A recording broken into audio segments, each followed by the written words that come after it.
Bonjour Patrick Maringo. Bonjour. Merci d'être présent aujourd'hui dans le cadre de nos échanges du pacte économique. Très bien. Je suis venu en groupe, hein, vous avez vu. Oui, tout à fait. Merci beaucoup. Je crois à la valeur des Vous équipes. prenez ça au sérieux. Ah oui, oui. Tout à fait. Mais sans me prendre au sérieux pour autant, hein, d'accord? Absolument. Donc nous allons... ah oui, je tiens à préciser avant de commencer que vous êtes le maire sortant. Vous êtes en tête Pas encore au sorti. premier tour. Non du tout. À Royan. Oui, c'est ça. Ouais. Donc nous allons avoir un temps d'échange d'environ 20 minutes avec 4 questions identiques pour tous les candidats. Ok, on y va. Donc, première question, quelle sera votre première décision pour l'économie locale dans les 100 premiers jours? Avant de répondre à la question, je voudrais resituer Royan par rapport à son territoire. Royan, c'est la ville-centre du pays royannais, mais elle n'en assure pas la gouvernance politique. Donc, pourquoi? Parce que nous pesons relativement peu démographiquement, 22% de la population, avec 19 900 habitants sur 83 000 au niveau de l'Interco. C'est extrêmement important. Les réponses que je vais vous donner seront toujours à deux niveaux. Au niveau du maire de Royan que je suis, et au niveau du possible, si je suis réélu maire, président de l'intercommunalité que je pourrais être. Voilà. Donc je raisonne concomitamment à ces deux niveaux. Je suis prêt. Alors je réponds maintenant à votre première question. Je me situe à chaque fois deux niveaux, commune, interco. Au niveau de la commune, la première chose que je ferai, je réunirai mon staff et tout de suite on va regarder la planification des grands projets sur la mandature. Avec, de façon croisée, le plan pluriannuel d'investissement. J'ai déjà commencé, j'ai déjà préparé l'affaire, bien sûr. D'accord ? Je prends un exemple. La mandature 2020-2026, on a investi 60 millions.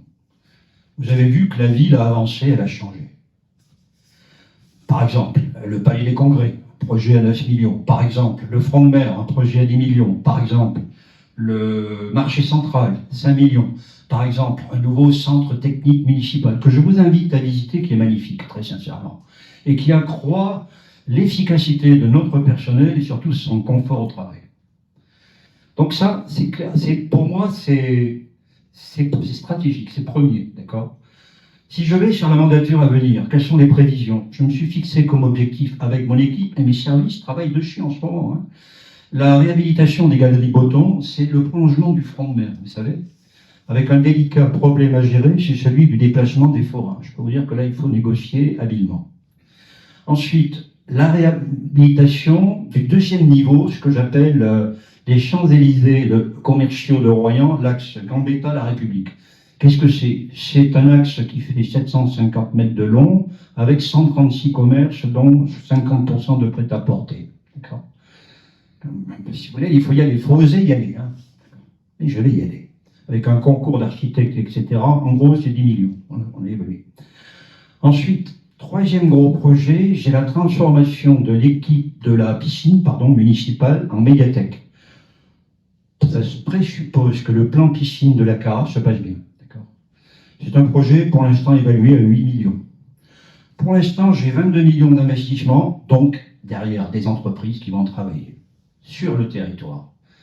Moi, je suis heureux dans ma vie quand je vois des grues. Je lève la tête, je vois des grues. Quand j'en ai vu jusqu'à 5. 5, c'était le somme. D'accord ? Parce que je sais que derrière, ça bosse. Il y a du travail, il y a des projets qui avancent, etc. Voilà. Donc ça, premier point, c'est la première chose que je ferai. La deuxième chose, elle sera peut-être plus conviviale, ce sera des petits déjeuners d'une heure, de manière à créer un réseau qu'on n'a pas vraiment et que je n'ai pas développé jusqu'à aujourd'hui, pas assez en tout cas. Mais avec tous les acteurs économiques de la ville et du territoire, de façon à voir comment on travaille ensemble, quels sont les problèmes qu'on rencontre. Vous savez que c'est très difficile de donner la priorité dans les marchés publics aux entreprises locales, d'accord? Il faut suivre, il y a un code des marchés publics qui est très, très normé et qu'il faut suivre impérativement. Mais bon, voilà. Et quand on connaît les gens, si vous voulez, voilà, on sait comment ils travaillent, on sait, etc. Bon, voilà. Ça, c'est au niveau de la commune. Au niveau de l'agglo, je me situe au niveau de l'agglo. J'ai réfléchi à une nouvelle réorganisation des vice-présidents. J'aurai un vice-président qui sera dédié à la prospective et au développement économique. Et je vais sélectionner quelqu'un qui a un cursus de chef d'entreprise. D'accord ? Je veux créer une agence de développement économique, mais attention, mais qui associe, ce que je veux, c'est regrouper tourisme et économie, et développement économique. Je prends un exemple. Equitum, c'est un projet qui est porté par l'Office de tourisme communautaire, alors que c'est un projet à vocation économique qui devrait être porté par le développement économique. Si vous voulez, aujourd'hui, dans l'organisation de la karaté qu'elle est, il faut clarifier certaines choses. Peine de quoi tout le monde fait n'importe quoi. Tout est rien. Ça, c'est pas bon. Ensuite, il va falloir tout de suite regarder, faire confirmer, mais ça, dans le mois qui suit, la validation du plan piscine à 51 millions. Vous avez une équipe descendante qui a voté un plan piscine, vous savez ce que c'est la création de 3 piscines neuves et la réhabilitation d'une piscine ancienne à Saujon. Neuve sur le nord, Étole, un centre aquatique sur Royan et Cause au sud. D'accord ? 51 millions. C'est toute la difficulté de ces mandats à 6 ans. Et vous voyez que la politique, c'est l'art du temps long. Quand vous avez un mandat comme ça, que vous faites voter au dernier moment un projet à 51 millions, pour moi, il faut le faire accepter par l'équipe qui vient d'être élue. S'il n'est pas accepté par l'équipe qui vient d'être élue, il ne faut pas y aller.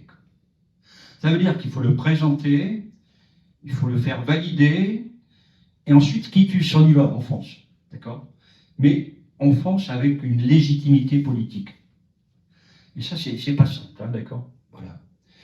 Ensuite, ce que je voudrais, c'est transférer l'aérodrome de Royan-Médy très vite à la Cara, parce que tous les terrains à vocation économique sont autour de l'aérodrome. Aujourd'hui, c'est la ville qui a des propriétaires, alors que ça se situe sur la commune de Médy, et la Cara a quelques parcelles, mais il y a un manque de cohérence. Quand on veut se tirer dans les pattes, il suffit de jouer comme ça et on se tire dans les pattes. D'accord ? Donc il y a un seul patron, il y a unité de lieu, unité de commandement, on appelle ça commandement si vous voulez. Voilà, et sinon on ne peut pas y arriver. Donc je veux transférer très vite cette affaire-là. Ensuite, ce que j'aimerais, je ne sais pas pourquoi, on n'a pas la fibre industrielle sur ce territoire. J'aimerais qu'on étudie toutes les possibilités d'installation d'un tissu industriel d'avenir. Aujourd'hui, la défense a du fric, forcément, avec tout ce qui se passe dans le monde. Faire venir une usine ou une société qui s'occupe de drones, c'est pas déconnant. Surtout qu'on a un aérodrome qui pourrait être largement utilisé. Peut-être les énergies renouvelables, peut-être le stockage de l'électricité, peut-être le recyclage, peut-être la construction de bois, peut-être un data center. C'est vrai qu'on est enclavé, on paye notre enclavement, d'accord ? Mais on cherchera. Moi, ce que je veux, c'est chercher et trouver, d'accord ? Je veux que les élus, et je peux vous dire, ils me roulent sur le dos, enfin, c'est pas régulier, hein. Quand on marche sur le dos, pas simple. Voilà. Voilà ce que je veux. Ma première décision pour l'économie, voilà. Vous voyez, je pense que j'ai beaucoup mûri pendant ce premier mandat. Des choses, il faut apprendre, on apprend tous les jours, hein. On apprend même à mon âge, d'accord ? Mais je sais ce que je veux pour ce territoire, en particulier en matière de développement économique. Je sais ce qu'on n'a pas fait, je sais là où on a échoué, Voltaïro, échec. Flying Whales, échec. Et je sais pourquoi on a échoué. Je ne vais pas en parler là, mais je sais pourquoi, d'accord ? J'ai tiré les leçons, j'étais pas en charge de tout ça, moi j'étais en charge du SCOT, hein, voilà, et du plan piscine. Bon, c'est pas grave, on porte une responsabilité collective, d'accord ?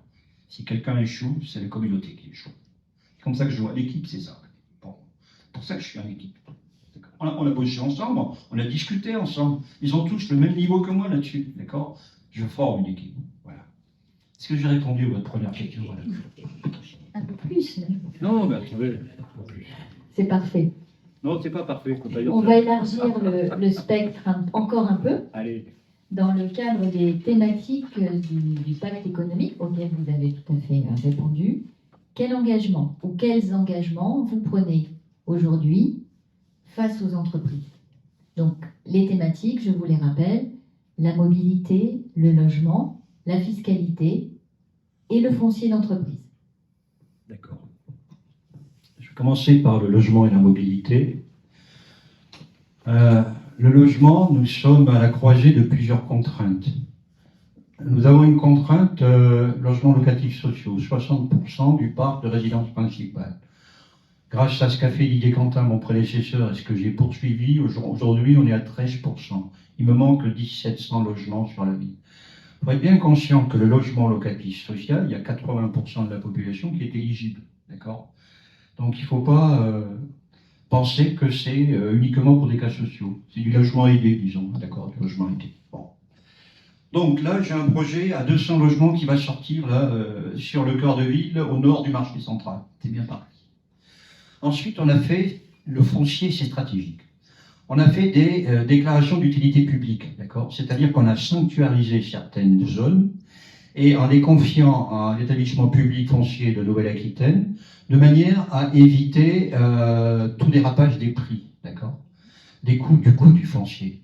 Et de manière à permettre à des nouveaux arrivants, à des jeunes, de venir acheter sur Royan. Voilà. Donc ça, on le fait. Mais pour ce faire, il va falloir exproprier des gens.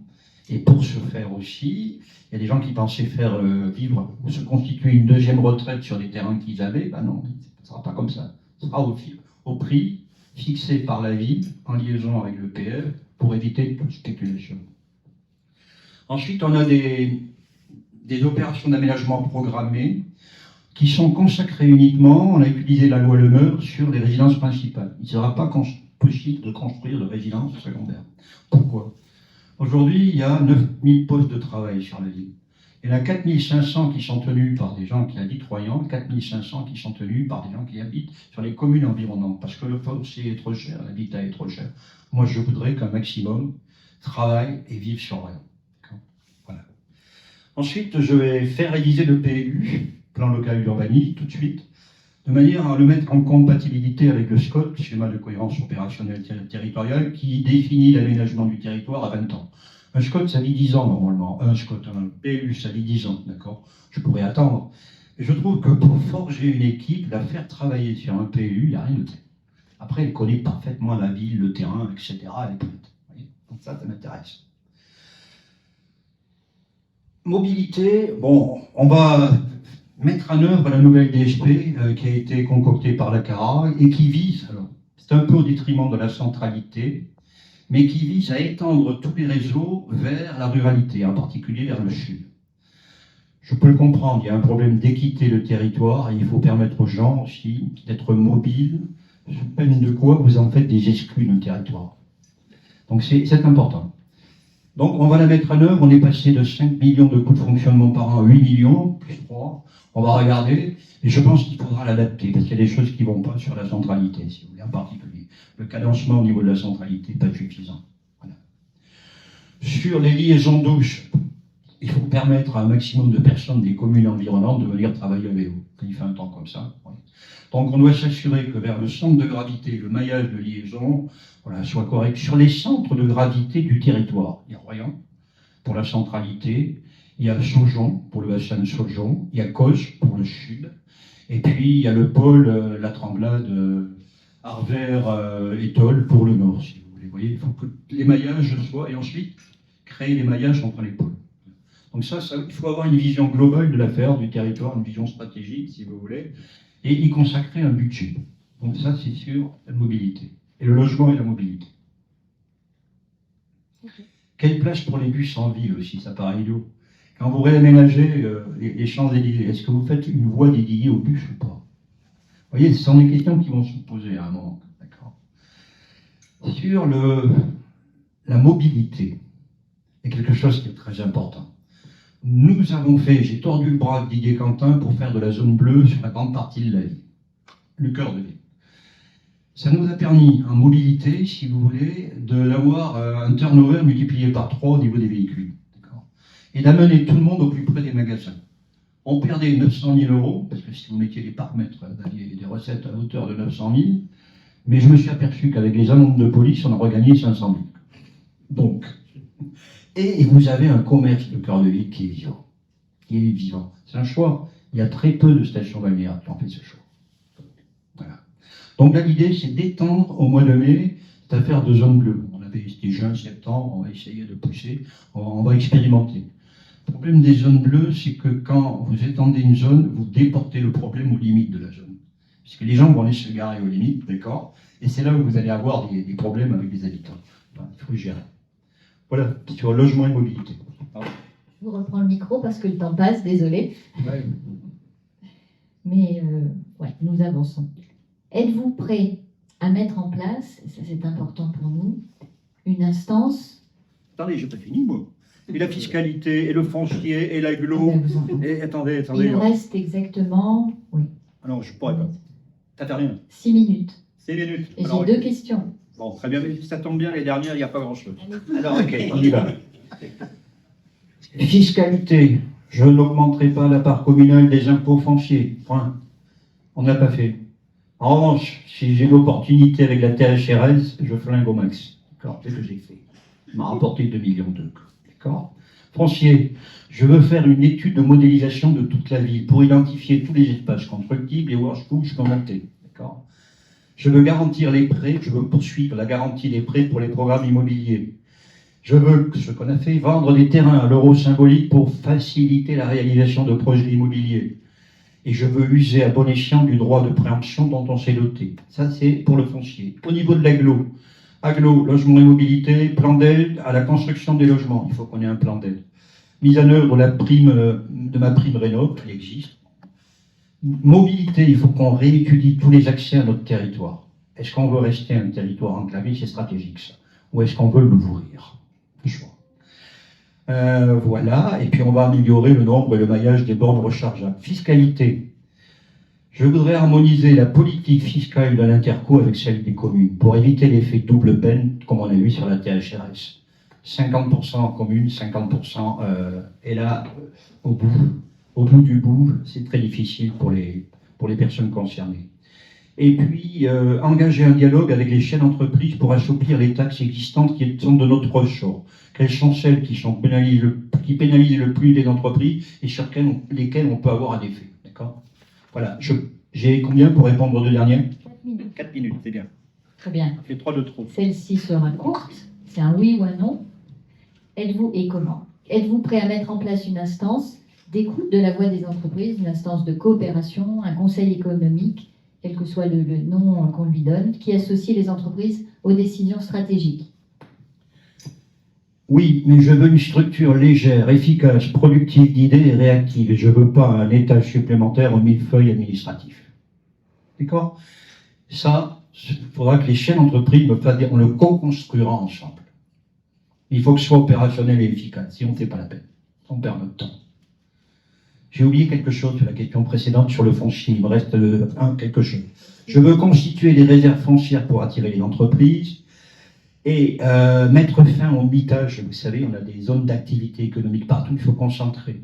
Et ensuite, étudier les potentialités sur les zones France Ruralité, revitalisation, permettant des exonérations sur l'impôt des sociétés, etc. Voilà. Très bien. Il me reste combien pour la dernière? Quelques minutes. Combien? 3 minutes. Je suis trop balèze. Bien. Merci. Pourquoi votre projet est le plus favorable, donc c'est différenciant, aux entrepreneurs et à l'emploi local? D'accord.